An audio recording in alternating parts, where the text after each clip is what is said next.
Shay Renee. So let's just get into it, shall we?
What's up, y'all? It's your girl Shay Renee. I am so sorry that I am late. I thought that this live was scheduled for 7:30, but it is scheduled at 7:15, honey. I was over here taking my sweet little time. I was sitting there watching. I was like, hold on, let me check and see what time this dang on live supposed to come on. And it is not. It is not. I am late. It was not 7:30, 7:15. But what's up, y'all? My girl D is in the building. It's gonna be a good night then. D says, hey Shay and chat. What's up? Thank you so much for joining, D. I appreciate you. Okay. All right, y'all. So tonight we are going to be talking about the Belle collectives, okay, because the Bells is out here tripping. Y'all, this year, this season rather, it's giving real fake. It's giving the storylines are very muddled and fake. Like I'm really getting the vibe that Letitia and Amanda are working together for this storyline. Because the way Letitia was just kind of like pushing forward, she was pushing for Amanda to be like, no, because we supposed to be cool. You know, me and you supposed to be cool. Like, so what happened? It is so fake, y'all. I can't stand it. I can't stand the fakeness. It is just so fake. So I don't know if I did a review for last week or if I did it, if I coupled it with the last review I did. I think I did. I think so. I did Potomac and I did Salt Lake City last week. That's what I did. I did not review BelleCollective last week. So BelleCollective last week, before the last episode, it really wasn't nothing going on that episode either. It was just basically them expanding upon the whole Amanda situation, how they want to sit up here and blame it on Latrice. I just don't understand how y'all can sit up here and continue to try to blame Latrice for Glendale going into this lady's DMs. What does Latrice have to do with that? It makes absolutely no sense. Then the episode before last, they had that fake ass scene with that man Martin that Marie supposed to be acting like she in a relationship with, and then she ended up having to dump him because, you know, her ex-husband Cedric / new boyfriend, almost a husband again, they supposed to be doing the do and they working it out. Child, this show is it's just so fake. I'm sorry. It is just too fake for me. It's too fake. Then you got Latrice over here basically just running her businesses and minding her business. And I love that about her. I love that for her. But everybody else is over here scratching and surviving. Even Marie in the last episode was talking about how she wants to retire. She sat down with Essie and was like, yeah, you know, I think I want to retire. Look, I'm sitting here looking like, what's her name?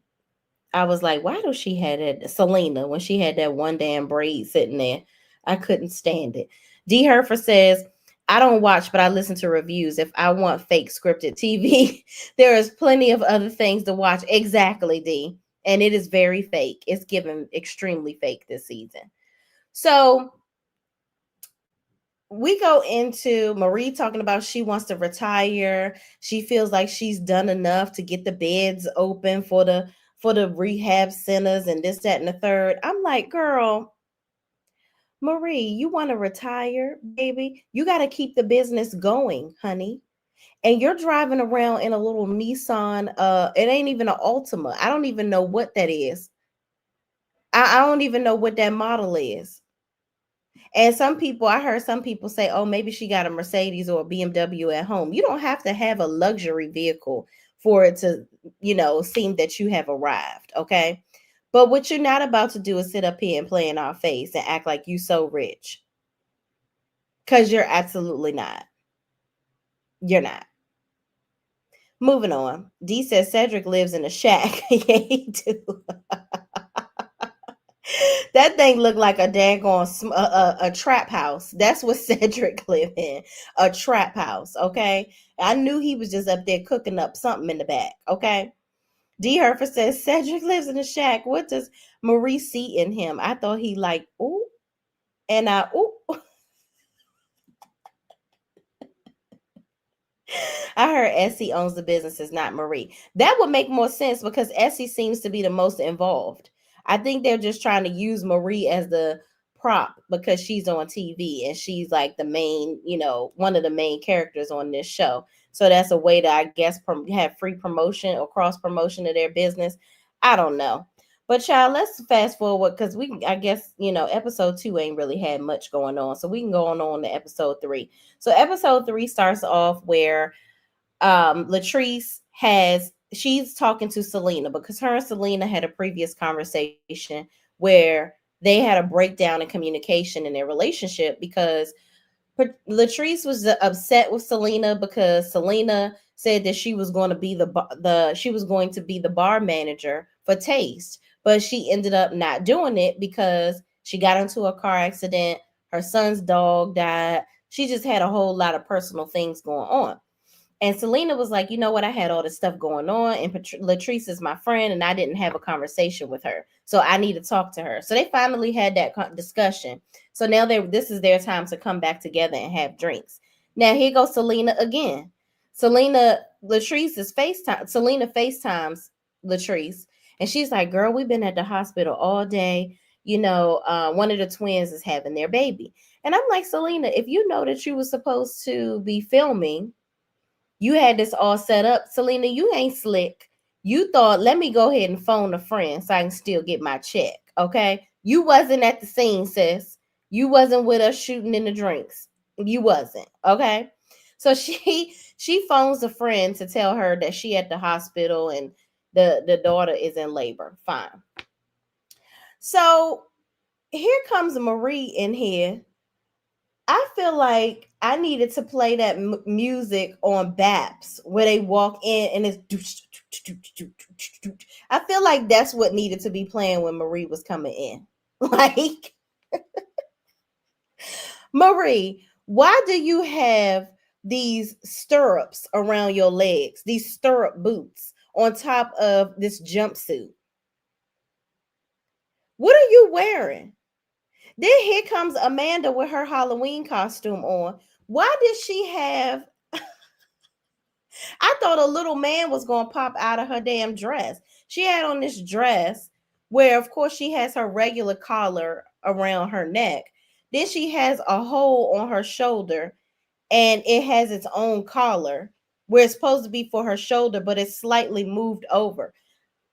I was like, what in the Mad Hatter is going on here? Go ahead, throw that whole thing away. Throw that away. Don't ever wear that again, Amanda. That was not cute. That was not a fashion statement. That was just ugly as hell. Okay. So Amanda sits down and she basically goes all in. Marie was making fun.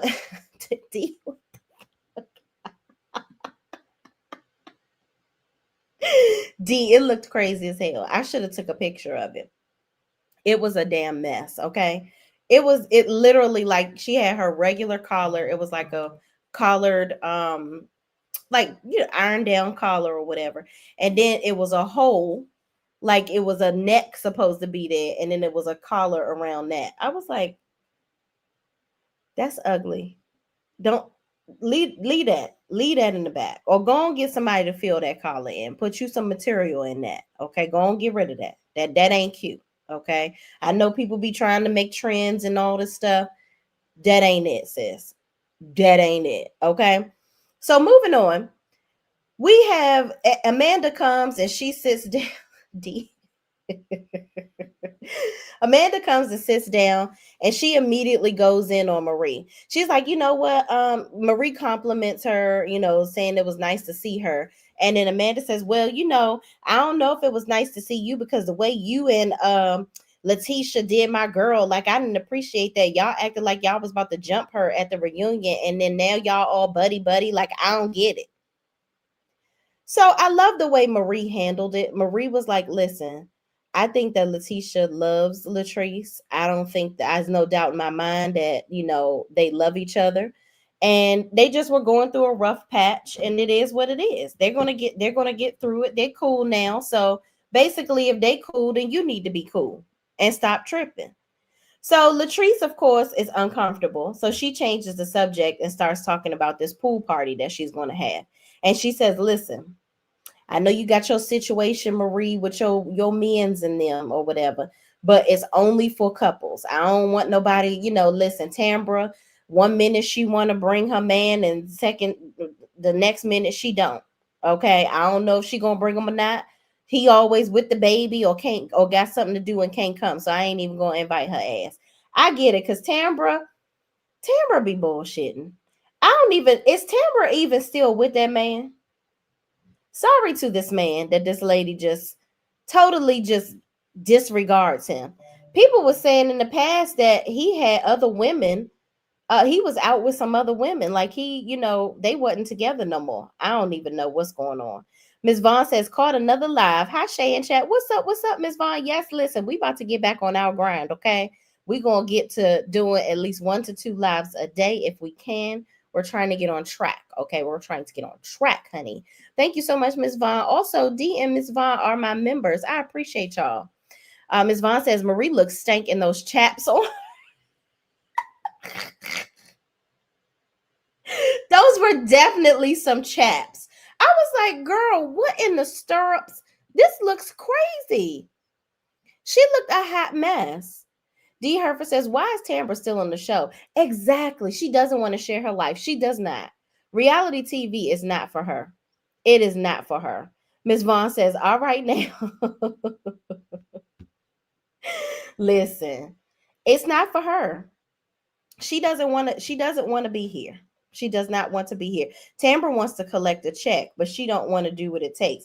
Now, also, these women are up here sharing their lives or even faking a story. Tambra ain't even gonna fake a story. She just gonna get up here and just say absolutely nothing.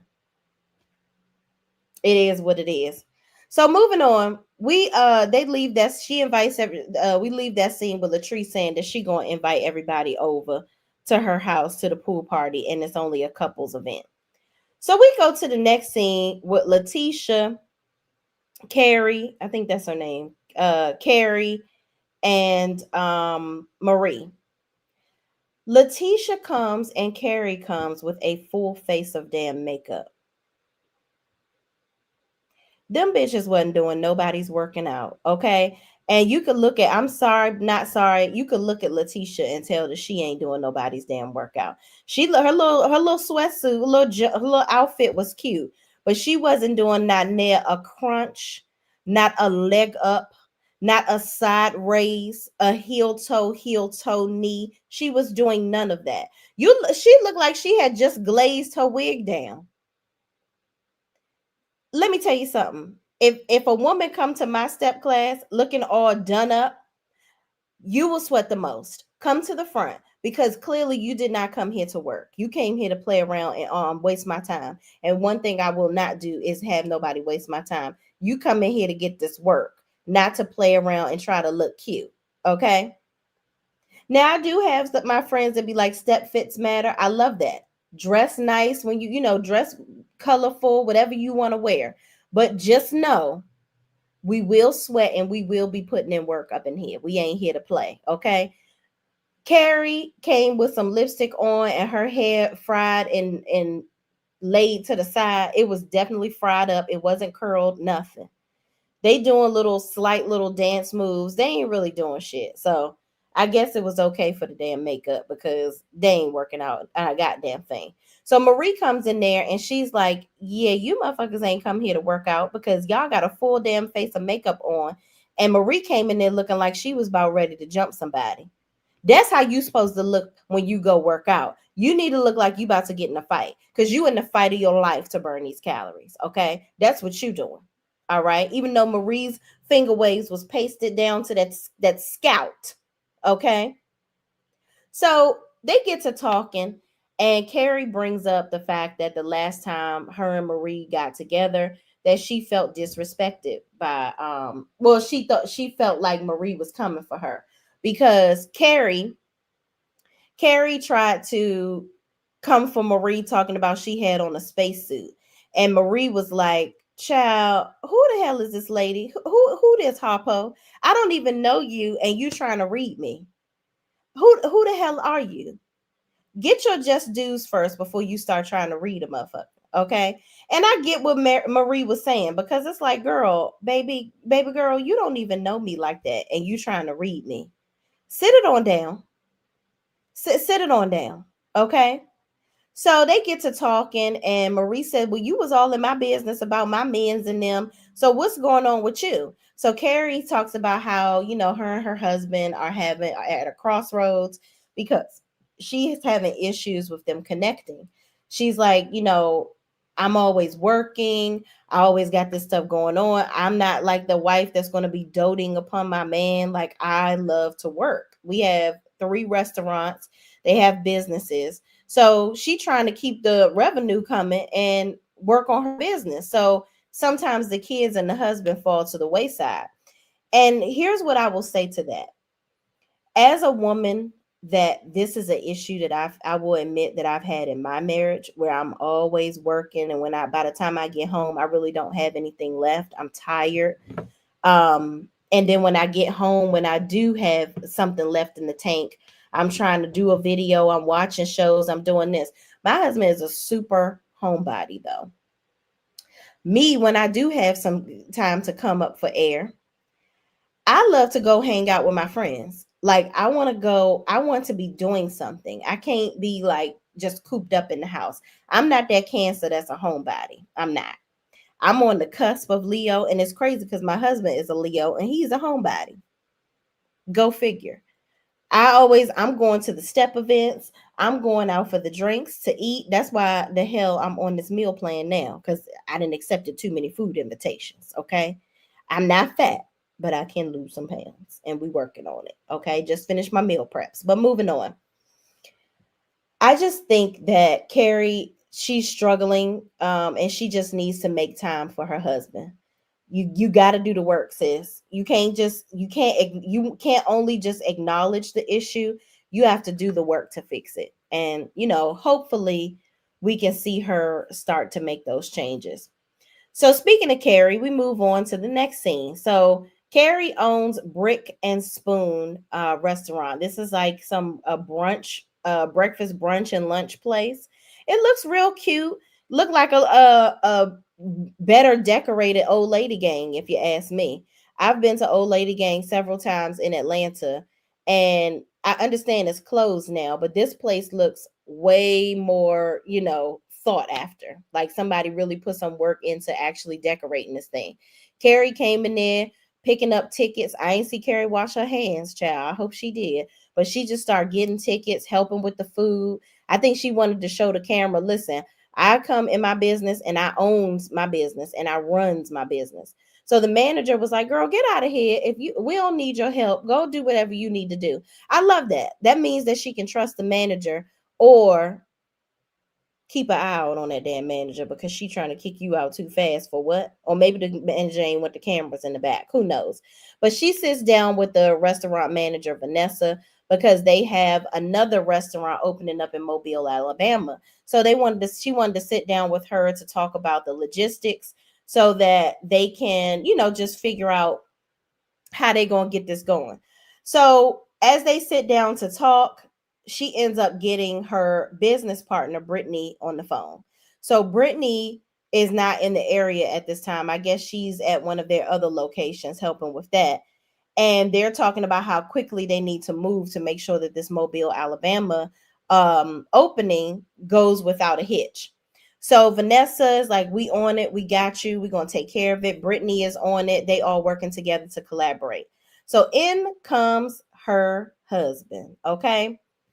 Now, baby, husband is fine. I can't remember what her. Let me figure. What is husband's name?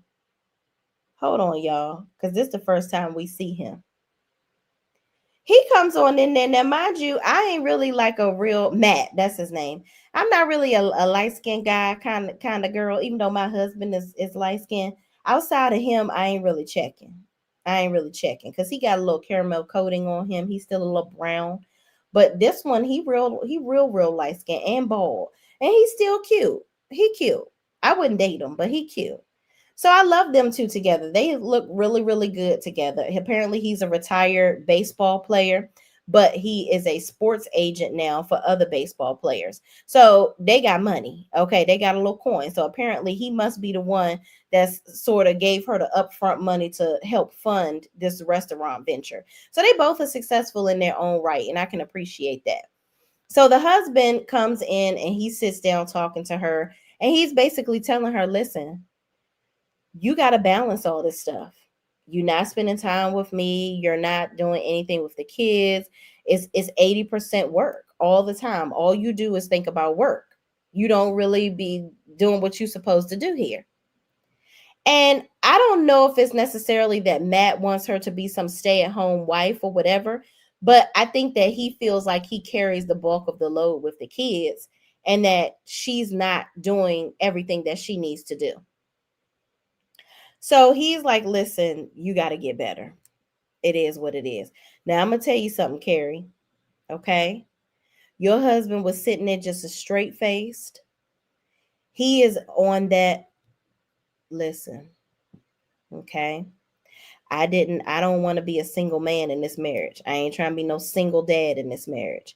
I know you sitting here with these crocodile damn tears, but baby girl, when I tell you that I want you to get your shit together, you need to get your shit together for your replacement be here in 5, 4, 3, 2,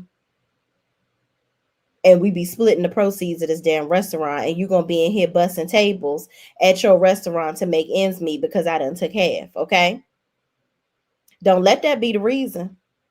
Now, I get it. I love when a husband is able to communicate with his wife, but a wife has to be willing to listen. So later on, if shit comes about where now he want to get a damn divorce or some shit because you ain't spending no time with him or the kids, and all you thinking about is this restaurant, you can't be shocked, sis.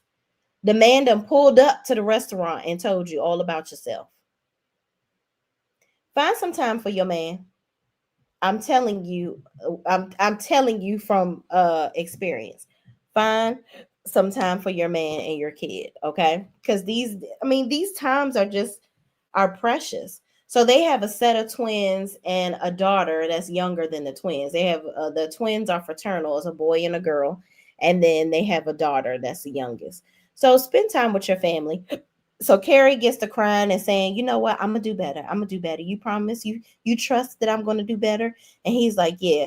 So at that point, I was like, Carrie, can you turn the waterworks on like at the drop of a hat? Are you being fake too? It's a lot of you being fake on this show.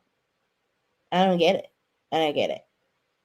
So moving on, Letitia goes to meet with some man named Tyrone. Okay. They're going to meet with Selena and Mike. It's Tisha and her husband, and Selena and Mike. Okay. So they're meeting with this counselor so that they can talk about relationships. Now, Letitia, I hope you there to get some advice too, sis. I really hope that you there to get some damn advice too, because I don't know what the hell you and Glendale be doing. I don't know what you think y'all got going on, because y'all are full of shit. Okay. Glendale, you did all of these theatrics following her around, doing the most, but now you in damn Amanda's DMs. Why, sir? Why are you in somebody else's DMs, but you here trying to help give some advice to Mike and Selena? Let me tell you something. Selena and Mike walk in. Selena looks damn good. Okay. Selena be looking like the bomb. That girl, her body looks good. Selena is beautiful. Her hair always looks on point. Selena is naturally pretty. Her skin is like pristine. Mike, get yourself together. Mike, he looks slow or something to me. Like, I don't know. I can't quite put my hand on it. He's very slow to react. I don't get it. But it's giving you should be very happy that you have Selena. But Selena be giving a little slow too. But she not slow. She just seemed real sweet. Like she gives off very much Southern Belle. Very sweet, like, hey baby, let me get you I'll make you a dinner. Come on over here. I'll take care of you. Put your feet up. I'll rub your back. She gives very sweet, positive energy. But I feel like Mike be playing in her face. Like he just I don't know. I don't know. I don't know why she messing with this man. Like either they all putting on for the cameras and he's smiling because he don't really know how to participate and hold a poker face or what. I don't know. But they play this game where they have to trust each other and blindfold each other to put the ball in the cup and this, that, and the third. And they do this as a couple. So Glenn and Letitia do it, and Mike and Selena do it. Now, Letitia and Glenn have more success with getting it done than Mike and damn Selena.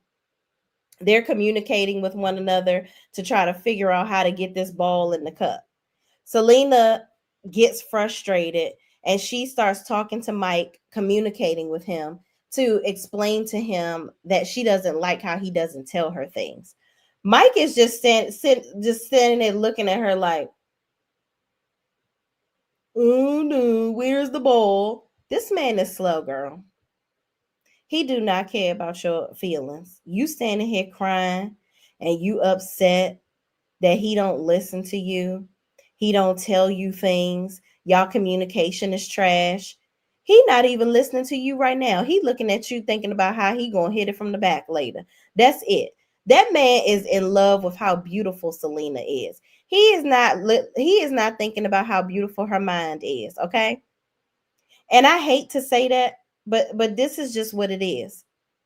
And Selena is like, you know what? I done lost my son. I feel like sometimes I take it out on you because I'm still grieving. And then she gets into talking about this event that she's having. She's like, this is why I'm having this all white event because people are grieving and we need support. And basically, she's standing there telling Mike, who is not moved by anything that is any of them tears that's coming out of her eyes. Glendale looks more moved and emotional about her getting upset than Mike do. Mike just standing there like, oh, okay, all right, we gonna fuck when we get home. You gonna make me some pork chops with gravy on it, okay? And he looking at Selena hugging Letitia, and just standing there like, okay, Selena, this man don't like you, okay, okay, baby, this man don't like you, girl. He don't deserve you, girl. Leave him alone now. So they do a Martin, Gina, Pam, and Tommy big hug at the end. And then we all move on to Selena's white party in the next scene. Okay. So Selena is hosting this white party. She wants to get everybody together so that they can discuss grief, counseling, how to kind of help to work together to move forward. Talked about how there are certain people that bottle things up and they never really are able to get past their grief because of the fact that they're not willing to talk about it. And so Latrice is going to be hosting it with her. So Latrice has lost two of her brothers, her nephew recently, and I think her dad. So she is up there talking about that and she gets emotional. This is after Selena has given her story and her testimony where it comes to her son and how she's still grieving and she still is trying to work through her emotions. And then Latrice, she's like, see, this is why she starts to cry when she's talking about her brothers and her nephew and her dad. And she's like, see, this is why I don't like talking about this stuff, because I don't really like to get emotional. And she admits in her confessional that she bottles things up a lot. And you can tell that Latrice does that. I think that Latrice has a lot of trauma responses. She would really do well to go to therapy. She really would. She would get a total emotional cleansing. I think that Latrice needs to understand that it is okay to feel emotions. It's okay to not have to look perfect and be perfect all the time. And you're not crazy if you have emotions and feelings, okay? It's okay. But I'm glad that she at least opened up even for a little bit in this moment. So all the ladies are there. You got Marie there with Cedric, and Cedric over here. Marie wearing her wedding ring again. I'm like, Marie, why we wearing our wedding ring again, honey? This man did not get down on one knee and propose nothing. Now, for my girl D said somebody getting down on one knee, but I don't think it's for proposals, okay? And that might be a two knee situation. Is he doing the bending? Is he pitching or catching? I don't know. Child. Let's look at some of these comments before I get Tambra is a single mom and don't want to tell us. See, and that's the problem. You on reality TV lying. That's crazy. Miss Vaughn says them working out was boring. It was.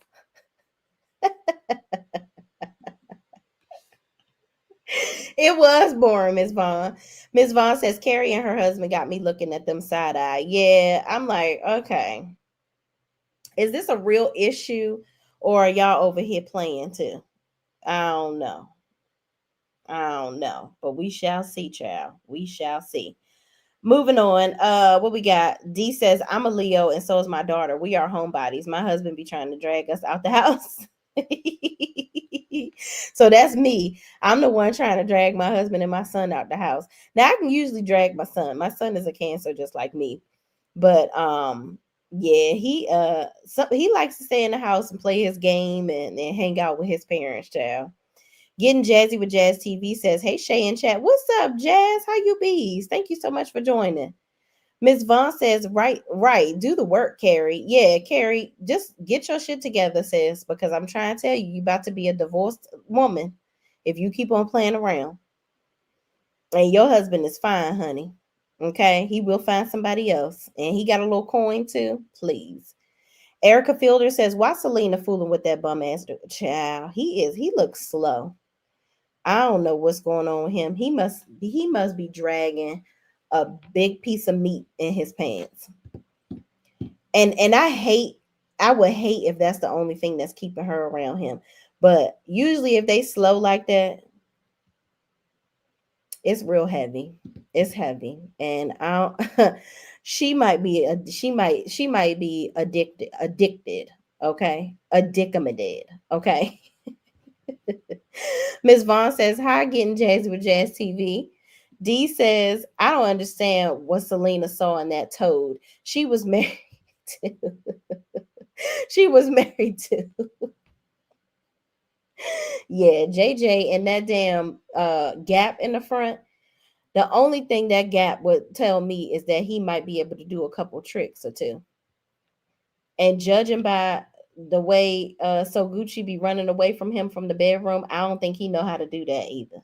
So he can't even use his extracurricular tools the way that he need to, child. Miss Vaughn says Letitia, Selena, and their men had me confusion. Glenn and Mike probably cheating. Yep. I'm sure Glenn probably cheating. Glenn already in people's DMs, and Amanda is the only one that really said something. Just imagine all the other women that just haven't said anything or come out and said something because they ain't trying to be on TV. Glenn is dusty as all get up too.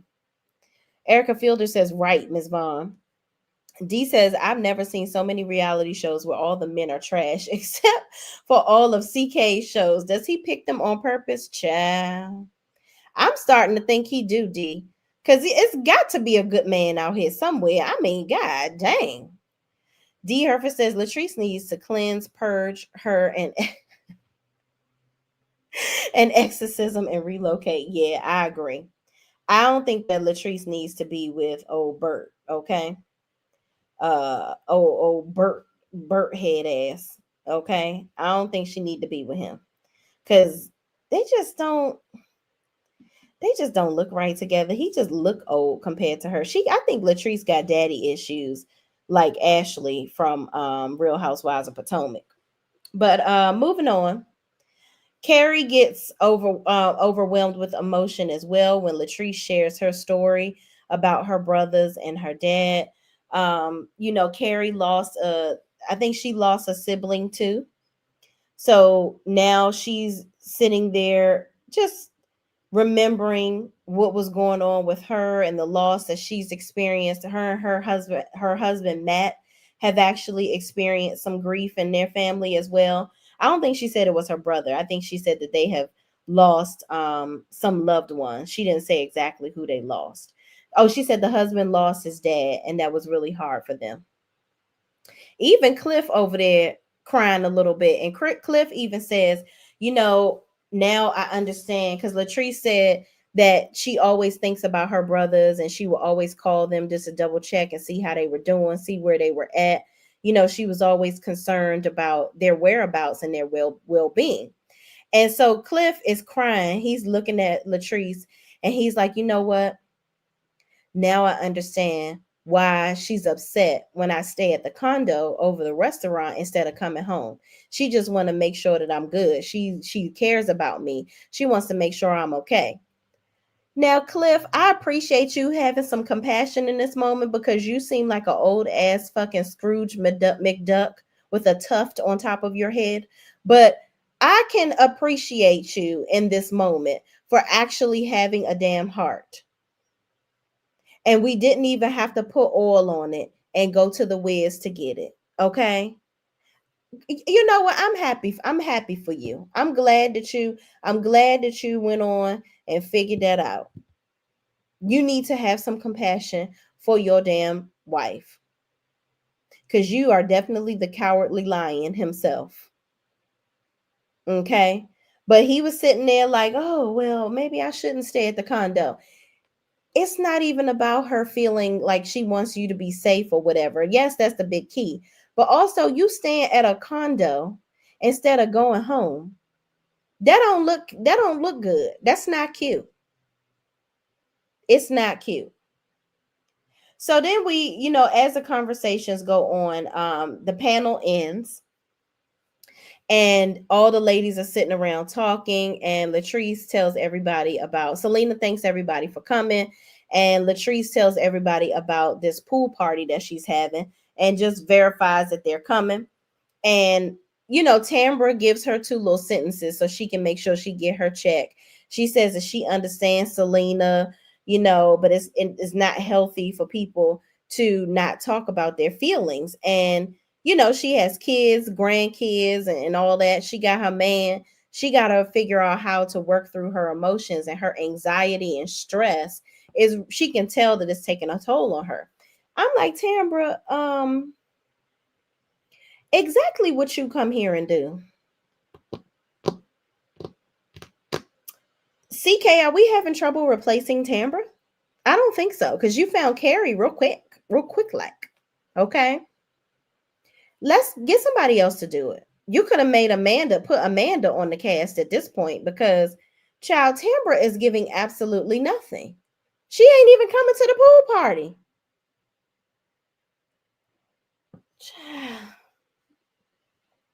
Here go Letitia bragging on her capabilities. She's like, yeah, we got Selena and Mike together and they came together. We helped them to come together, and this, that, and the third. And I'm like, girl, what? Because after Amanda sat there and told Marie and Latrice about Glendale, girl, what? Child, Amanda need to go on. I don't know, child. Letitia just really want to act like she doing something. So moving on, they all write on balloons and they're going to release the balloons in the air. I thought that was against the law to be releasing them damn balloons in the air. I know in Maryland you can they'll lock your ass up for doing that. But then I'm like, how you know I did it? When it fall down from the sky, you going to do a DNA check? No. I guess just don't do it where everybody can see your ass, okay? But child, moving on.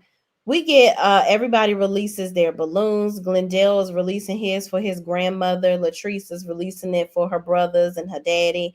And everybody got their prospective person that they releasing it for. Glendale talks about how he's so used to death in his family. So it really wasn't nothing to him. He always was watching people die ever since he was 13 years old. And I was like, damn, that's sad. That's really, really sad. But you gonna keep your very alive peen in another woman's hoo-ha every chance you get. Your marriage about to be dead if you keep on playing around. Moving on. Latrice is having this big event at her house. Okay, she's having this event at her house, this pool party. Everybody better come over there coupled up, or you ain't coming in. Okay, Matt gets out the car. He helps his lady Carrie to come in. Carrie actually looks cute. I don't know what pool she getting in with this wig on, but she's not getting in the pool. Let me stop you right here. Black people, why do we have pool parties when half of you motherfuckers can't swim? And then you come to look cute and put your toe in the water and you're not gonna get in the water. One of my good girlfriends, for all of us turned 40 this year. She had a pool party at one of her friends' houses. She has a friend lives in this huge mansion over in Upper Marlboro. Beautiful home. Okay, very nice. The basement looked like somebody's row home. It was that big. Okay. So I came with my hair tied up because I'm getting in the pool. I am one of those black people that knows how to damn swim. So I came over there. I'm jumping in the water, getting in the pool. Me and my friend, we the only ones that swam across the damn pool. Everybody else got their sunglasses on, putting a toe in the water and looking cute.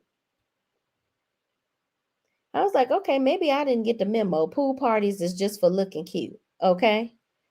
I don't know. And my braids was on the last couple of days. So I was like, all right, well, I can get my hair wet with these little raggedy braids. So, I can have me a good old time. Had me some drinks, some hookah. I had all the things. I had me a good old time. Because I wasn't worrying about my damn looks. I got a man at home. My friend married, but it was her birthday. So of course she had to look cute. But I'm like, child, please. I don't know. I guess that's the thing. I'm just from now on, I'm just gonna go to pool parties and not swim. Miss Vaughn says Latrice is too busy trying to be perfect. Yeah, I feel, and I hate that for her. I really do hate that for her. Creole Fontenot, thank you so much for joining. Says hi, Shay and lovely ladies. Hello, hello. Thank you so much for joining. Creole also says she's a friend of the show. Oh, Tambra. Oh, good. Yeah, she's definitely giving friend of vibes. Okay, definitely giving the friend of vibes. D. Herfer says, "Is Letitia a marriage expert like Heavenly? Oh, baby. Now I know you don't fuck with Heavenly, and I like Heavenly a little bit, but Heavenly don't need to get nobody no advice on their marriage at all, and neither does Letitia. Letitia, okay, in my Marie voice. Creole is laughing at D. There are biodegradable balloons. We did that when when your brother died. Oh, okay. Got you. Okay. Yeah, we did. I did it anyway. My friend Joan passed away. Not this year. Actually, it was her birthday, October 18th. Her birthday is the same day as my anniversary. So she passed away not this year, February, last year, February. And we released balloons for her. So even though, we ain't supposed to, I did it. Okay. But we all be breaking the rules, okay? Creole said, "Ooh, child." She says, "That's funny." Yes, not getting my hair wet. Oh, okay. So that's what it is. Ain't nobody getting their hair wet. Okay, I get it. I get it, child. We ain't getting our hair wet, honey. Okay. Creole says pool party is a fashion show. It is. Okay, listen, let me tell you, I did have on a cute bathing suit. Shout out to my friend. She has an amazing swimsuit line. Celebrities wear her swimsuits and everything. She's so like she is just so modest. Like having a millionaire as a friend is crazy. Like but her swimsuit brand is MBM Swim. Her bathing suits are awesome. Now they ain't cheap, but baby, them will snatch you up. Okay, that's like a damn. Her bathing suits. I'm gonna tell y'all, her bathing suits make sure you look good in every angle. That mofo gonna snatch you right up in the right places. And bathing suits don't typically do that. It's worth every penny. It's worth every penny. mbmswim.com. Hell no, not all about getting her head wet. Erica Fielder says, I don't understand Selena's taste in men. Yeah, for her to be so pretty, I don't get it either. I don't get it. She says, I did not understand how JJ got her and Sophia. Now, Mike is not worth the stress. He's definitely not. That man is slow. He is slow. I can't. I cannot understand it. Not at all. Ms. Vaughn says Cliff was kind of empathetic towards his wife. Yeah, and that was really interesting. Usually we don't see that from Mr. Cliff, okay? We do not see that from Mr. Clifford. We have Creole says you have to be cute in a swimsuit. Yeah, absolutely. Okay. You definitely got to do that. I have y'all can actually I had when I went to Fiji and was that April? That was April this year. It's on my post wall on YouTube. You can see had one of her blue bathing suits. That was my favorite shade of blue. It is phenomenal, and your girl looked good in it, by the way. But I wore it in Fiji.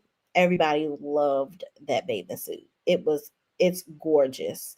MBM Swim. Trying to tell y'all. Ms. Vaughn says Erica Mike is indeed not worth the stress. And not, okay? Definitely not. So and Creole also says, I know what is Selena doing with them. I know what is Selena doing with them. I don't even know. Maybe Selena is a beautiful woman that like not attractive men. I don't get it. I just don't get it. Mm-mm. So all the ladies are talking, and then everybody ends up coming up out of the away from the pool because wasn't nobody getting in the damn pool anyway. And so everybody's sitting down talking. They're playing a game. Glendale and Letitia finally arrive, and as they're playing this game, something comes up about Glendale being in Amanda's DMs, okay? And the young lady that Amanda was there with, come to find out, that girl is Marie's cousin. So the cousin that's there with Amanda says, "Oh, and I seen the messages. Yeah, because you was in her DMs. You be sending her messages all the time. Yeah, would you talk to?" I think the question originally was, "Do you have a crush on one of your wife's friends, or something like that?" I can't remember what it was, but it was something about, "Do you have a crush on somebody in your group?" Or no, it was, "Are you attracted to someone in your group?" And everybody was like, no. And then the girl was like, yeah, you are, Glendale, because you be in her DMs. And he trying to act like, what you talking about? And Amanda is looking at him like, so you gonna sit here and lie? Mind you, when Glendale came in, he hugged Amanda and was acting all keeping it cute and smooth with her. I'm like, Glendale, you was in this lady's DMs talking about all these things you gonna do to her. Like what? So now Letitia is like, what the hell going on? So Latrice like, next question about the, are you attracted to somebody in your friend group or whatever? And Letitia is like, because what's going Latrice tried to dead it. And Letitia was like, no, let's talk about it because you and me supposed to be cool, Amanda. Let's go talk about it. So she pulls Amanda to the side and asks Amanda about the whole situation with Glendale. Creole says, who wrote that question? Child, it probably was Amanda. or maybe it was Marie, or hell, it could have been Letitia at this point, because she is making up drama left and right. This show is just so fake right now. I can't even handle it. I can't even handle it. So Amanda is out here talking to Letitia, and homegirl on the inside is like, I seen the DMs, man. I don't gotta go back and forth with you. I saw the DMs. So here go Glendale getting up, and he going back and forth with the young lady. So Amanda was like, you know what? Yes, he has been DMing me, but I felt like, I was mad at you because of all the stuff that you had did to my friend. Like, you was trying to fight my friend, so I just really didn't care or whatever. Amanda, you're trifling. I don't care if they tried to fight Latrice. Latrice decided to be on TV with these fools. Okay. Now I get it. As a best friend, I ain't gonna let nobody put their hands on my best friend either. But if Latrice has forgiven them, and crazy enough, my best friend's name is Latrice. If my friend has forgiven them, why am I gonna come on here and start some shit? For what? I can't care more than you do. Why am I getting involved? There's no point. There is no point. All of this shit is fake. It's so fake, because if I'm Letitia and I hear that my man is in your DMs, and I'm like, I'm begging you to, because we friends, no, let's talk about it. Even Amanda tried to brush it off and not say nothing. You like, no, we got. I'm like, Letitia, did y'all make this shit up? Who wrote the script? You and Glendale? Y'all full of shit. That's exactly what it is. All of them are full of shit. Period. Okay. Creole says, Glendale low down dirty dog, child. That dick just is dusty. Ms. Vaughn says, I'll play in the water, but I can't swim. I get it. Listen, a lot of people around me can't swim either. I'm usually one of very few that can swim. And I'm like, damn, am I here to be y'all damn lifeguard? I can't save everybody. Shit. And saving somebody from drowning is the worst, okay? Because they scream doing this, and you got to figure out how to get up under them to push them up out of the water, and somebody got to be there to retrieve them outside of it. It's too much. Seem too much. Creole says it does seem scripted. Yeah, they over there doing too much. They are making all this shit up. Creole says, ooh, child, Amanda setting it off. And is. She definitely setting it off in this month. Okay. Every year it's the same thing with Glendale. Yeah, it's like, listen, if you're not attracted to Letitia, let her go. Let her be great. Because you constantly embarrassing this lady. And you know that y'all are on national TV. So why are you constantly embarrassing this lady like this? Stop. Like, for real. Glendale is a cross between 21 Savage, Lil Boosie, and a tinge of child Gucci Man. Like, how you look like three people in one? Sir, if only those looks helped you. If only those looks helped you. All right, y'all, let's go on ahead. I need for y'all to do me a favor at this moment in time in the video and like the video. Yeah. Work, work, work, work, work, work. See me, I be work, work, work, work, work, work. See me do me dirt, dirt, dirt, dirt, dirt, dirt. So me for that work, work, work, work, work, work. When you walk a line, in the girl for murder, da, da, da, da. Try me, I deserve. Let the devil lurking. Yeah. You make a like, now you don't like it. You know I dealt with you the nicest. Nobody touched me in the right. Nobody touch me in a crisis. I believe that all of your dreams are duration. You took my heart, all my keys, and my patience. All right, y'all. Let's talk about the Real Housewives of Potomac. Okay, Potomac. All right. Creole says, I think I read that. Letitia must enjoy being humiliated on TV. Child, she must do. She must damn do. Okay. Miss Vaughn says, I saw your swimsuit. You looked amazing. Thank you, Miss Vaughn. I appreciate you. Creole says, let's go. Yes, yes, yes, yes. Let's go. Let's talk about the Real Housewives of Potomac. Okay. Y'all, so this episode here, Kiarna Mumbles, I need you to shut the hell up. You getting on my nerves, Kiarna. Like, girl, it's so obvious that you're trying to find a nemesis for the season. I don't know who gave you Housewives 101 where you think that you have to be a fee fi fo fum of somebody. I don't get it. Kalani says right on time for Potomac. Yes, ma'am. I'm just getting started. I just Kay is being hood. Yeah. I don't get mumbles. She mumbles, talks a whole lot of shit about absolutely fucking nothing. Kay is getting on my nerves.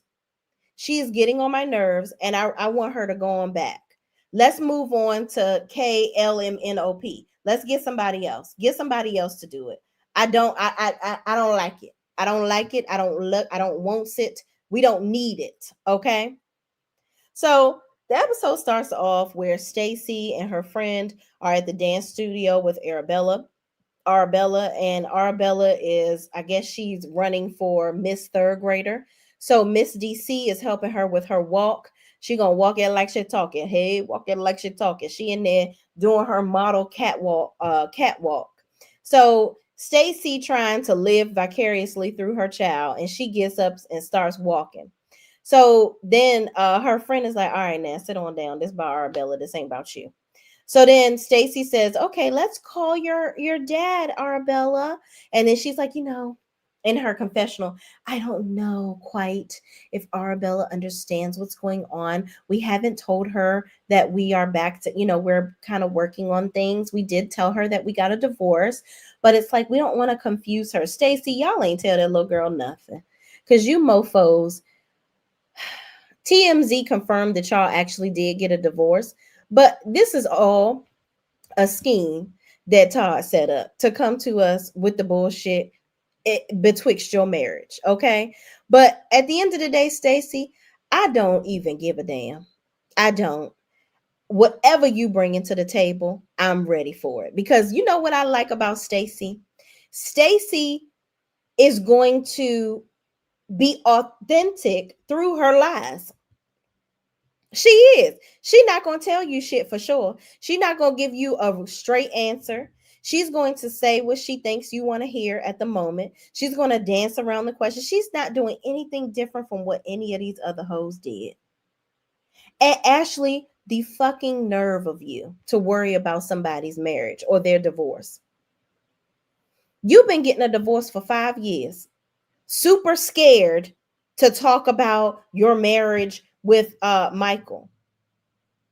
Super scared to tell everybody that you were thinking about getting a divorce or you wanted to stay with him because you wanted you wanted the security.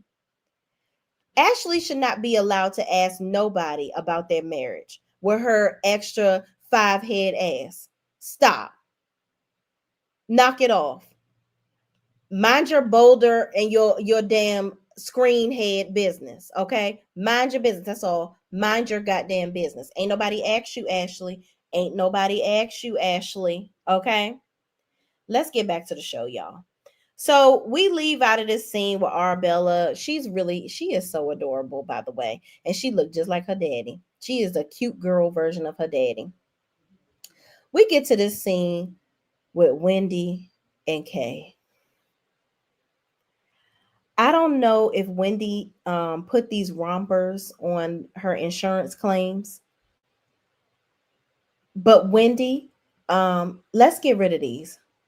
Yeah, you wearing these rompers that look like they up your ass. Okay, it looked like you got a semi diaper under the romper. It was cute until it wasn't. It was cute until it wasn't. It's like she got a romper on in every episode. It's like You went to the store or told your stylist to get you all rompers for the season. You had a romper on last episode. You had two rompers on this episode. It's like, girl, all right, enough. It's we seen enough. All right, cool. Now, Wendy, I got to tell my girl, got to let my girl know the outfits have stepped up. The outfits have stepped up.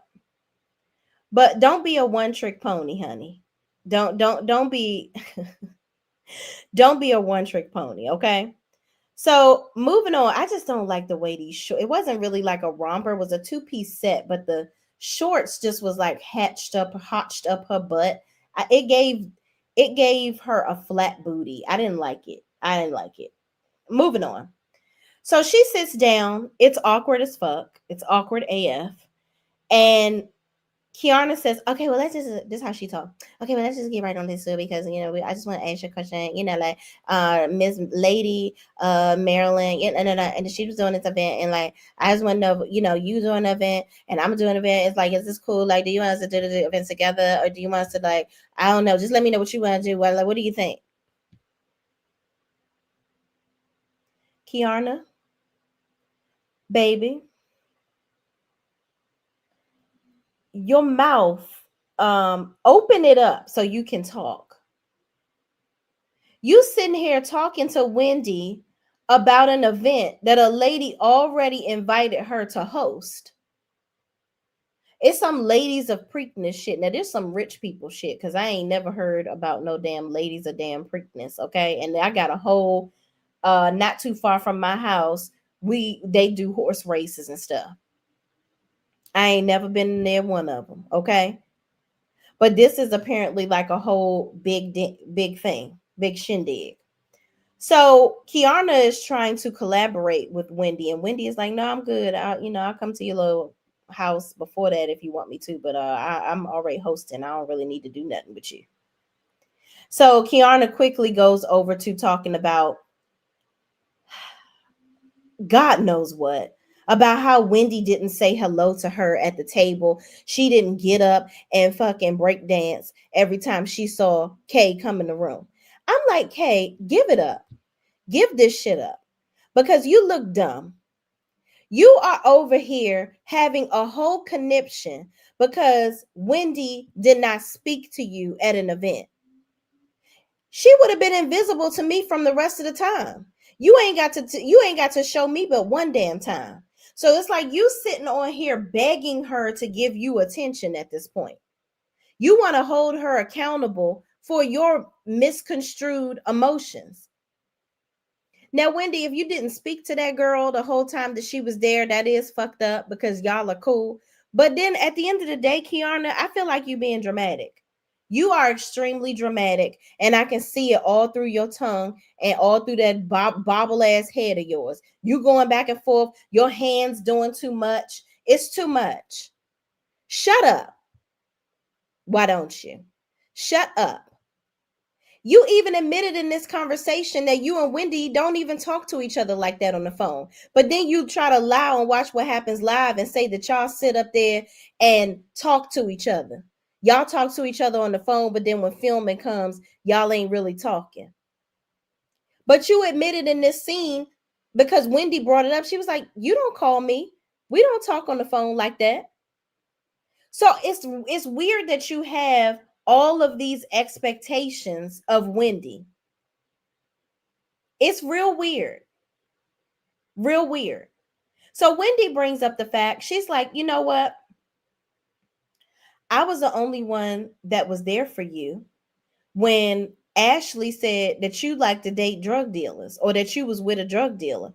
Now, Wendy, that if that was your only save, honey, that was cute that you did that. But then you also didn't want to even sleep in the room with the damn girl. So it's like the bottom line is what I'm having trouble with here is why Kay is making this such a big old deal. Wendy is nobody's friend. That's the moral of the story. Wendy is not Karen's friend. Wendy is not your friend, Kay. Wendy doesn't really have anybody that she really that cool with. And the way that she sat there and laughed in your damn face, I feel like this was chopped and screwed where they must have been having like a funny exchange, because you could see Kay smiling a little bit and Wendy, they gave each other the finger when they got up. Wendy was out, she was astonished and absolutely confused by Kay and her issues with her. I'm still confused my damn self. I'm like, y'all are not besties. Then Kay keep bringing up who she don't like. You don't like Giselle. You don't like this. You don't like her. Okay, Kay. Do you need to bring up who everybody don't fucking like? Cause I'm sure you don't like some motherfuckers in this group either. You sock 'em bopped some mofos that you ain't like in this group. What are you talking about? So they get up and percolate on out of off the harbor, child. Moving on, we go back to Angel's house. Okay, Angel is at home with her husband's mom, and her dad and their kids. So apparently, Angel's mom passed away some years ago. So her dad is there. So they share a joke about how the mom used to call big shoes sandy shoes or something like that, or big sandy shoes, or like if you have big feet. So they were reminiscing about the mom, and the dad was like, sometimes I feel like she's still with me, like I can feel her in my presence. And so they share like some funny exchanges over that. Then they talk about the husband is talking about how he hold on, I forgot. Hold on, y'all. Let me see. Oh, the husband is talking to his mom. I had to look through my notes. The husband is talking to the mom about how he don't like yogurt. He was like, "You made me eat too much yogurt when I was growing up, so I don't like yogurt." So I just feel like this is just a cute little moment here where they're trying to get us introduced to Angel's family. They ain't really talking about nothing really much here, but he asked her about how the event went. So she talks about Giselle, and how Giselle told her that Kate basically said that she chin checked Angel. Angel, baby, she did. She definitely chin checked your ass at the end of this episode. But Angel was like, "Yeah, I don't really like that." She's walking around talking about she chin checked me because we're friends and we've been friends for a long time, and we don't talk to each other like that. I wouldn't be around somebody that's their type of behavior. Like, I don't like that. Angel, I don't know what's going on with you, sis. It's given very fake. I don't know if you still trying to find yourself betwixt the group.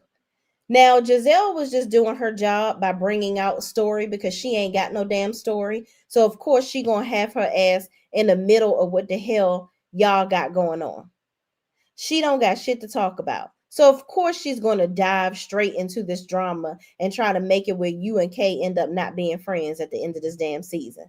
Of course, she is. But be not confused, Angel. Okay? Be not confused. You will be in the midst of some more drama throughout this season. So we go to the next scene. They are down at the National Harbor. Okay. I don't live too far from the National Harbor. They look real cute out. And so I haven't been to Circa yet. That must be a newer restaurant down there. I haven't been down there. But Stacy and Jazzy or Jossie or whatever her damn name is, they meet up to have lunch. So Jossie is talking about her, or Jazzy or whatever her damn name is. She is getting married. So she's talking about the wedding, who's coming, and this, that, and the third, and all the other little stuff. Stacy is apologizing to her about being a bad friend. She feels like she wasn't there for her. She should have been there more for her when they went down to, I guess it was her bachelorette party or something. She feels like she should have been there for her at the event. And Jazzy was looking at her like, "Girl, it's okay. We all right. I'm just here for the filming. That's it. We cool and all, but it ain't like that." So then Stacy gets into talking about Giselle and these pictures of her with a man. She's like, because Giselle is asking me all these questions about my marriage and what I'm doing with my ex-husband. Who is this man that she out with? So she shows Jazzy the pictures of Giselle at dinner with some man. First of all, who cares? Giselle is single. Giselle ain't sitting up here telling y'all that she dating somebody and then she out with somebody else. I gotta, at the risk of defending Giselle, which y'all know I don't want to do. She's single. She can do whatever she wants. But I get where Stacy is coming from, because it's like, okay, girl, you constantly asking us about our lives. What the hell going on over there at Chateau Giselle? What you doing? You talking about now you can walk around the house naked and the girls is not around and this, that, and the third. What you doing? What you doing? Child. Stacy, stay on her neck. Make her talk about her life, because that's one thing Giselle gets away with every year too. She don't talk about shit. And I'm just sick and tired of them allowing her to get away with it. So, moving on, they get to talking about this text message. The text message says, "Hey girl, I was invited to Black Eyed Susan Day at Preakness, and I'd love for you to come with me. I'm having a pregame at my apartment before. Come dressed for the Derby, and don't forget your dollars for betting." This is a message that Kiana has sent out to all the girls. Then Wendy sends a text that says, "Hi, lady. I'd love for you to join me at Black Eyed Susan Day at Preakness. The First Lady of Maryland invited me for the day, and I'd love for you to come and enjoy the event in your best derby wear." So Stacy is like, hold on, wait. First of all, Kay, you've been doing me real dirty, like talking shit to me. Got your hands all in my damn face, but you inviting me to some pregame at your house? What do I do? So many options. So many options.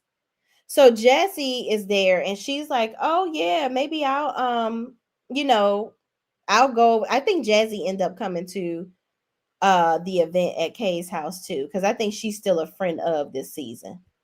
But child, who freaking knows? Oh, hold on, not this thing trying to connect to AirPlay. I do not want that. Hold on, y'all. Let me see what's.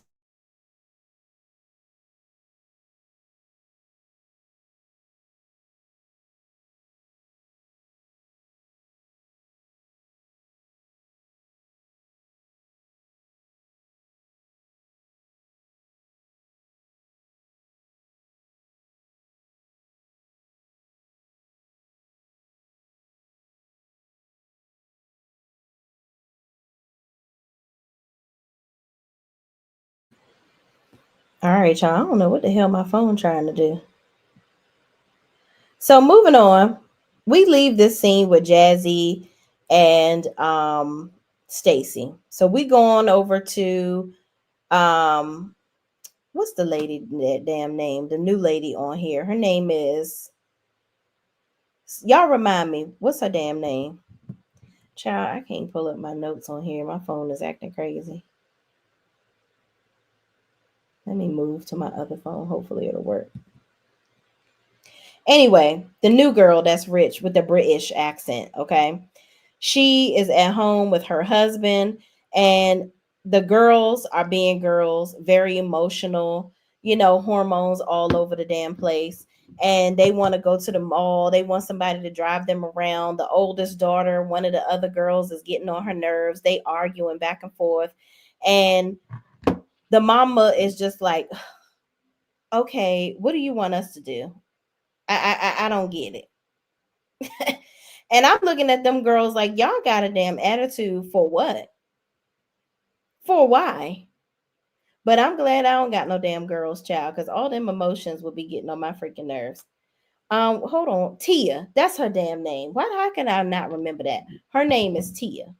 So Tia is listening to the girls and she's like, "Listen, I'm not saying that you can't go and you can't go to the mall. You can't do this. I'm just saying, listen, relax. I didn't understand the girls' tones either.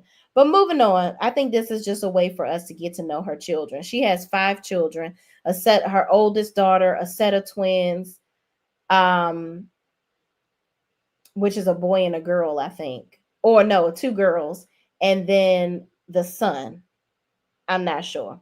So anyway, the husband comes in and the daughter is like, I don't have an issue. I don't have an issue.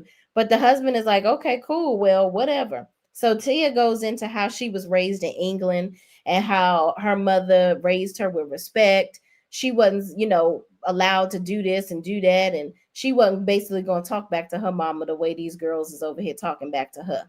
So we leave these damn disrespectful ass children and they go outside to talk. So Tia is telling her husband that she really doesn't like that he comes back to her for the chastising and the punishing. Like, he will say that he's going to do something, he'll commit to something with the kids, and then he'll totally go back on it. Like, she'll come home and they haven't eaten and she been working all day. So he does pick up the slack a lot with the children, but it's a lot of last minute things that he throws on her and she don't like that. And I get it. He goes back on his word a lot with what he says he's going to do with the children as far as disciplining them, and it bothers Tia.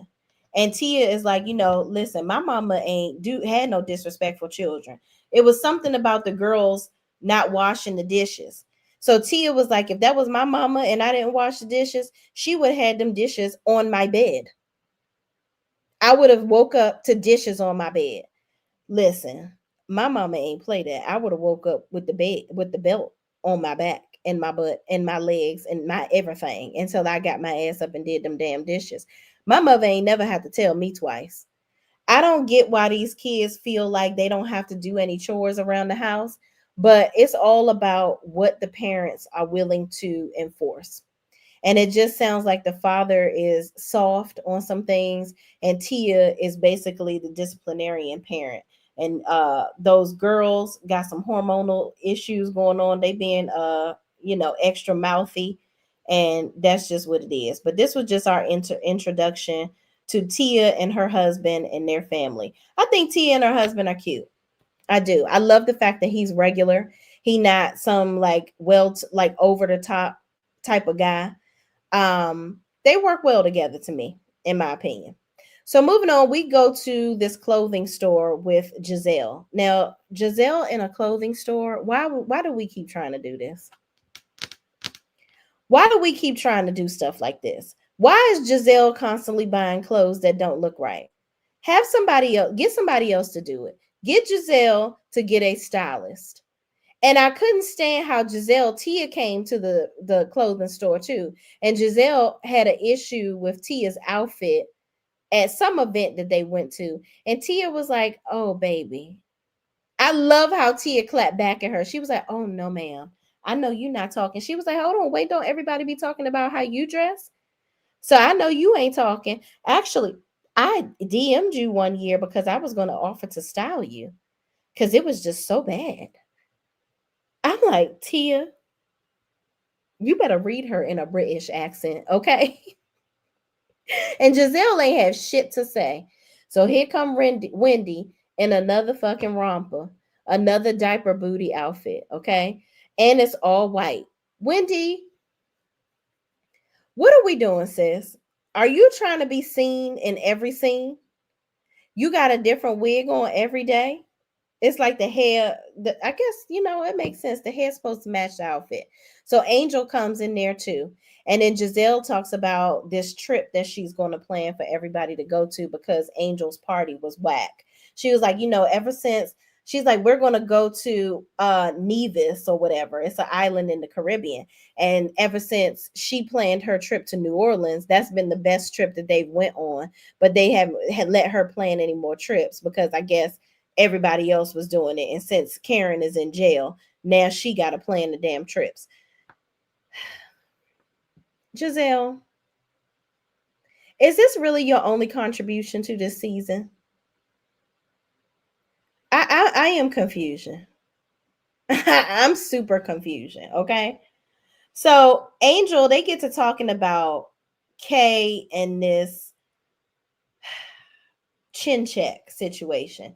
Not after Angel proceeds to tell us how this will be her first time being away from her husband and her children. She don't leave them. She got a pump, and she'll pump and dump, but she's still breastfeeding. She doing this, she doing that. She's a helicopter mom, basically. She don't want to be away from her family. I'm like, girl, you a whole housewife now, sis. All of that don't mean a goddamn thing no more. You're gonna have to go on some trips, and you're gonna have to do some things. You're gonna have to hang out. You're gonna have to drink the drinks. You're gonna have to do the things. Now, Wendy is walking around looking at the clothes in this store, and she was like, these clothes are ugly as hell. She was like, whose grandma is getting dressed in here? Now, Wendy, you get a little piece of style, and now you want to criticize them people's clothes. Girl, if you don't pull that wedgie on purpose out of your ass with that damn romper, girl, bye. So moving on, Wendy is talking to Angel about her conversation with Kay. She brings up how Angel tells her that Kay was upset that Wendy asked her, did she do her own makeup? Now, Kay, you are an esthetician. You have a whole beauty business. Why would it be so far fetched for Wendy to ask you if you did your own makeup? If anything, it was a compliment to say, oh, you didn't have anybody to do your makeup looks amazing. Did you do it? Now I know who to ask to do some makeup for me in a pinch. If we out of the country on one of these damn cash trips, I can get some help from my girl. We about the same complexion. You can help a sister out. So then they get into the conversation about Kay basically airing out her feelings at her skin spa, where she was telling everybody that she didn't appreciate Wendy. You telling them all the story about Wendy again, how Wendy's a terrible friend, and this, that, and the third, and how she said that her kids was sick, and this, that, and the third, and how Angel basically was defending Wendy's side where it came to the kids. So Giselle at the clothing store tells Angel about this situation where Kay was basically upset with her because she was thinking about Wendy's children. She didn't feel like she was thinking about Wendy's children enough. And Angel was like, listen, I would think about the kids first. And also, chin checked is not a word that I would use with my friends. We're definitely going to have a conversation about that. And if she's talking about chin checking me, she might need to think about situations that she's already been in. So basically, she brought up how Kay got into a fight with old long chin, thick forehead, Sesame Street. Angel, knowing how traumatizing that was for Kay, I get what you're trying to do. You're trying to make a correlation to say that you shouldn't be using words like that if you were so traumatized by what happened to you with that whole situation with Homegirl. So why would you say that pertaining to your own friend? I get it. Mind you, I saw Sesame Street at the play place with my son. Me and my son went to this play place, and I saw her there with her kids. I was like, wow, that's her. That is her. I think her and her husband might have gotten a divorce because ain't no pictures of him on her page. She wasn't wearing her ring. All she does is post about her children. That's it. I was like, dang, I feel bad for her. But moving on, Kay has the ladies over to her house for this pregame for this Preakness event. Okay. She got, I don't even know. I don't even know what she calls Greg. He over here with his gut in tow, looking like he need to go do some sit-ups, and he skipped leg day, ab day, skipped the whole gym day. Like he over here. I don't know what Greg got on. Greg is not cute to me. I'm good on Greg, but Greg is over there. Apparently, he stays at her house, and he still got his house. They staying at each other's places. They back together. So her mom is there. Stacy arrives. Stacy is like, I'm really, I don't know. I'm trying to figure out how the hell Kay invited her, because she like, Kay ain't really been fucking with me. She been talking all this shit. So I'm just shocked to be here. So then she asked, Stacy asked Greg, so are you guys together? Like, do you live here like together? And Greg is like, no, this is Kay's place. I mean, yeah, we are here together, and but this is her place or whatever. And then Stacy was like, oh, so you live here? And he's like, well, no, this is her place, and I have my own place. So Stacy over here being nosy, getting in everybody's business, because she like, you motherfuckers want to ask me shit about my damn husband. I'm gonna be over here asking you all the goddamn questions. So then Ashley comes in, and then Giselle, and then the rest of the ladies come on up in here. Okay. So Giselle don't waste no time once all the ladies come in to bring up the fact that Angel said that she gonna have to talk to Kay about this whole chin check situation, because Kay came back after she apologized at Angel's house and said, you know what? If Giselle said I said chin check, I apologize. She said I said it, so whatever. I guess I said it. But then after that, come to find out, Kay calls Angel and tells her, listen, not for nothing, I was just saying that in front of them hoes. I ain't say that. Okay. I don't think I said that. And she made, Kay alluded to try to make it seem like she looked at the footage and she knows that she didn't say it. And Giselle was like, you absolutely said it. Okay. Don't play with me. You fucking said it. Okay. And Angel is like, well, you know what? I mean, Kay said, well, you know what, Angel? You know what? I'm gonna need you to go ahead and cut that short with these ladies, because she seemed like she had an attitude. She had a real what was it? A Tony Soprano moment, sitting at the head of the damn table, basically telling Angel, bitch, you better be loyal to me. I don't give a fuck what these bitches say. And you better not fucking tell them what I said next time. I don't give a damn if I came back and told you what the fuck was said. I changed my mind. I want to lie, and you better believe me, bitch. And Angel is just sitting there. I was gobsmacked. I was gobsmacked. Kay sitting there talking, you know what, Wendy, like, and then talking to Wendy, Wendy, I'm so glad that you came here. Like, I know you had your other thing going on or whatever. I guess you decided to come here, but whatever, you here. Okay, whatever. All right, fine. Kay, Kay, Kay was upset because Wendy was having an event at the same time. And Wendy was like, I didn't think it made sense for me to have an event at the same time. If you having food or whatever, I'm hosting. I can just do my hosting thing. I was asked to host. I was invited. You basically, girl, you trying to weasel your way in. I was invited. I didn't have to do that.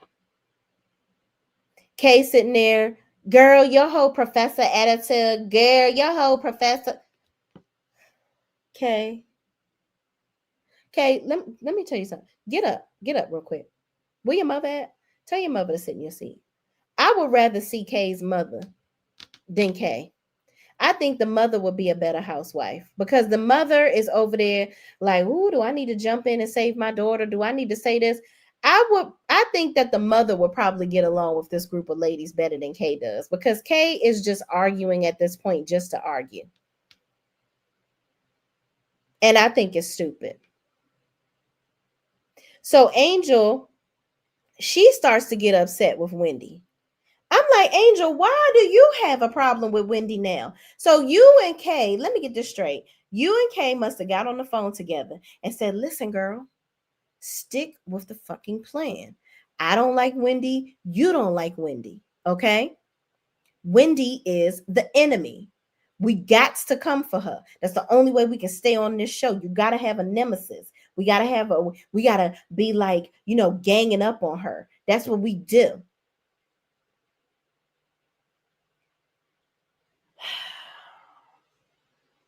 Y'all are just as childish as all damn get up.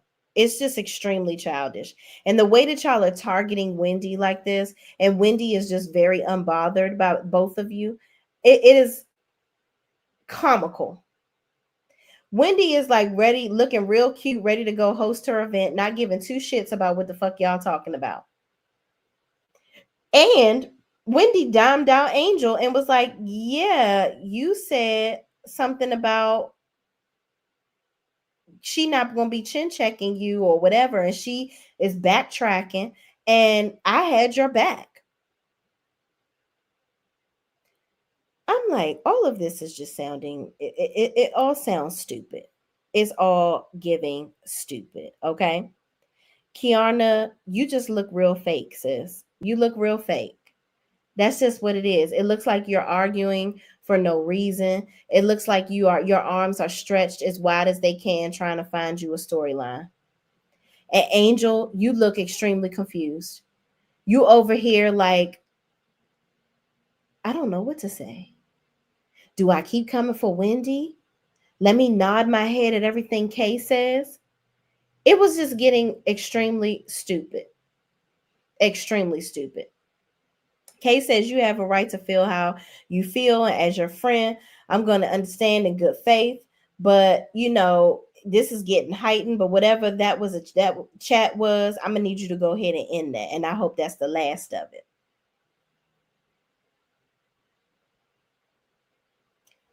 Angel didn't say not a goddamn thing. Piped down. That chin didn't move. The chin was tight. So then she starts to go for, this is when she starts to go for Wendy again, talking about her energy and this, that, and the third. Angel, Kay is not your, she trying to, she over here for shits and giggles. Then Kay, here she go with the, you don't even like this lady. You don't even like this lady. Why do you keep on saying that, Kay? I'm sure at this point, nobody at this table really fucking with you because you're doing too much. So moving on, the girls are going back and forth over a bunch of bullshit. Tia is just as confused as all get up. They all get into the caravan of no love to go on over to the Preakness event. So Kay is talking shit. Her and Angel are still having a conversation, going back and forth. Kay spills some champagne on her face. They realize there's no napkins in this damn truck that they riding over to the Preakness in. So Wendy says, you should use the bottom of your dress. If that's your friend, you should use the bottom of your dress so that she can wipe her face. And they were like, well, Wendy, why don't you use yours? And she's like, my dress is black. Mind you, Wendy, like, this bitch ain't my friend. She just had me outside at the damn harbor with my shorts up my ass talking shit. That's your friend. She checked you in her house. You give her the bottom of your damn dress. Angel looking so confused, like, I don't know what to do. I don't know. And then Kay says, I'm sorry. I'm like, Kay, wow. Wow. Then she goes into talking about how Angel coming to the group telling a different damn story. She didn't appreciate Angel switching the script. So then Stacy chimes in and says, "Well, I'm surprised that you invited me to this event because you're constantly having events and not inviting me." And so Kay was like, girl, whatever. I'm not tripping off of you. No, I've invited you to places. And if I didn't invite you, so what kind of thing? So Tia says, it sounds personal. So then this is when Kiana starts looking for the damn napkin. They have the whole discussion about the dress and who wiping somebody's face and this, that, and the third. So Stacy was like, yeah, that's your friend. You should help your friend. Why aren't you going to be there for your friend? And her and Kay goes back and forth and she tells Stacy to mind her damn business. And she tells Wendy, this is my friend of 20 years. I'm like, I can't even follow what the hell y'all are talking about because it's stupid. It's stupid. Wife Swap just came on. I think Wendy is still apart. Oh yeah, they went ahead and let her shows come on. They were like, "Oh, we done already filmed this, and if your shit is in your house and this shows up on camera, oh well, you did it." They probably gonna subpoena the damn footage anyway. So then Kay begins to apologize to Stacy in a slick way. And then she gets smart with Stacy all in the same breath. And Stacy was like, "Well, I don't want to get chin checked. We seen what you do." I was like, "Wow, Stacy." Stacy drinking her champagne, not giving a damn about what none of these motherfuckers are saying. So then Kay gonna say, "I'm done with Stacy. I'm done with Stacy." Now, mind you, Kay was over there defending Ashley at the dinner table, but Ashley was the one that brought up your scar and everything else about you getting into this fight with that girl with Sesame Street. But yet you over here defending Ashley versus Stacy. Kay, you I don't know what's going on with Kay. I am confusion. This whole end of the episode just totally confused me. I didn't know what the hell was going on. I didn't know why people was mad. I think that everybody is doing the most where it comes to Wendy. Wendy is putting on her outfits and minding her business, but y'all are trying to find a way to pick with this. Leave Wendy the hell alone. I find another angle, okay? You and Angel. Let's look at y'all comments. Um, let's start from here. Angel is not going to do that. It looks like she's scared of Kay or something. I don't know why. I don't know what her mumbling ass. She ain't gonna do shit. She ain't gonna do a goddamn thing. Creole Fontenot says Jizzy has nothing and she will instigate. She will, because she ain't got shit to talk about. Creole Fontenot says, "Watch Stacy, she playing chess." Oh, I believe it. Stacy is funny. Okay. Stacy is very intelligent. She's Miss QVC TV. I don't know how smart that make her Creole, but hey, I guess I'm open to see it all. Kalani says, "Right." Erica Fielder says, "Love Stacy's nice nastiness. Her proper reads are hilarious and are." She gathers the girls with like in a slick sideline kind of way. Kalani Harrelson says, "That would piss me off." Yeah, your friend going back and forth with you trying to come for you? No. Kalani says, "My mom would have woken me up and tell me to wash the dishes." Oh, you talking about the kids and the dishes? Yeah, absolutely. Them kids was over there being disrespectful. Tia, you got to I don't know, you might have to have them go pick the switch, honey. And I'm saying that as a person that never had to do that. Kalani Harrelson says they had me looking up Nevis as a possible trip. Yeah, I got to look it up now too, child. Kay is trying to create moments and I'm not liking it. Yeah, it's very orchestrated and we can tell. It's whack. Kalani Harrelson says Jizzy being the bone collector. That's all she can be because she ain't got shit going on. She has absolutely nothing to talk about. Zip zilch freaking nada. D says, "I don't think Greg is cute to anyone." And not. And definitely not. Greg Greg looked like the random salesman that comes to your house and you just be like, "Listen, just hide, just be quiet. We don't want nobody to know him to know we here." Kalani Harrelson says that's exactly what happened. A phone call was had by Kay to tell Angel to stick to the program. Exactly. Because Angel looked as confused as all get up. These orchestrated as reality TV is becoming less and less real. The more and more we get into it. Sweet Pea, my friend is here. She says, "Hey, sis and Chad, what's up? What's up? Thank you so much for joining." Miss Vaughn says, "I thought I was the only one that thought Tia's girls, especially the 16-year-old, was disrespectful." Yeah, they were highly disrespectful. The way they were talking, their little faces, like you could tell they were being disrespectful. And Tia was like, "They're not being disrespectful to the husband." Yes, the hell they are. The husband came in there like, "Do I need to solve a problem up in here?" And Tia looking at him crazy, like, "Why you coming in here trying to be the enforcer?" They not tripping. Yes, they were tripping, Tia. Absolutely, they were. D. Herford says Kay is ashamed 2.0. Child. I would be ashamed of Greg's ass. Ms. Vaughn says wife swap just came on. I think Wendy is still a part. Yeah, she was supposed to be the first episode. D. Herfer says K is Shamia 2.0. Ooh, really? You think so? I think Shamia had a little more to offer than K. I don't know. D says, I don't know why they so harsh on Wendy when Bravo is full of felons that still have a job. Exactly. Child. Damn, Teresa Judice went to jail for a whole damn year. Hell, Karen went for almost a damn year. Child, and she'll be right back. They was and look who they was filming at the beginning. We saw her in that damn truck.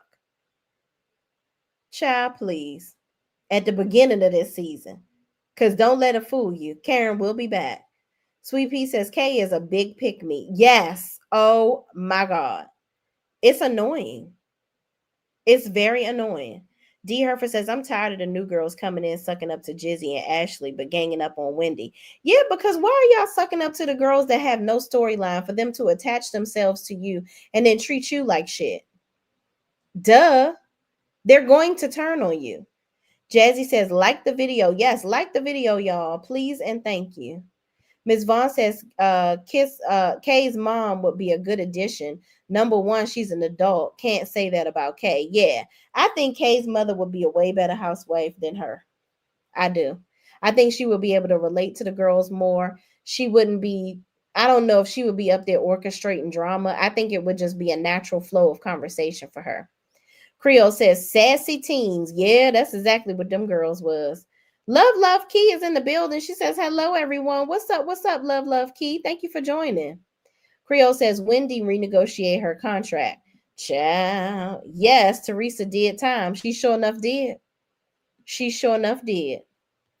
All right, y'all. Well, let's get on the wife swap horn. We're gonna watch this and see what it's giving. See all the shit that Wendy didn't claim on that damn thing or did claim and it's still in her damn house. Cause I know she did this show after she did this robbery situation. Y'all comment down below. What do you think is gonna happen with Wendy? Do y'all think she going to jail? I don't know, y'all. We gonna see. We gonna see. But anyway, y'all, thank y'all so much for watching. Please don't forget to like, comment, subscribe, and share this video with anybody else that's watching these two shows with us too. If you want to replay this video, I am going to do timestamps for Belle Collective and Real Housewives of Potomac so that you can go back and watch exactly what you want to watch. All right. All right, y'all. Thank y'all for watching. And in the words of Lonnie B, don't let no bitch upset you. All right, y'all. Peace out.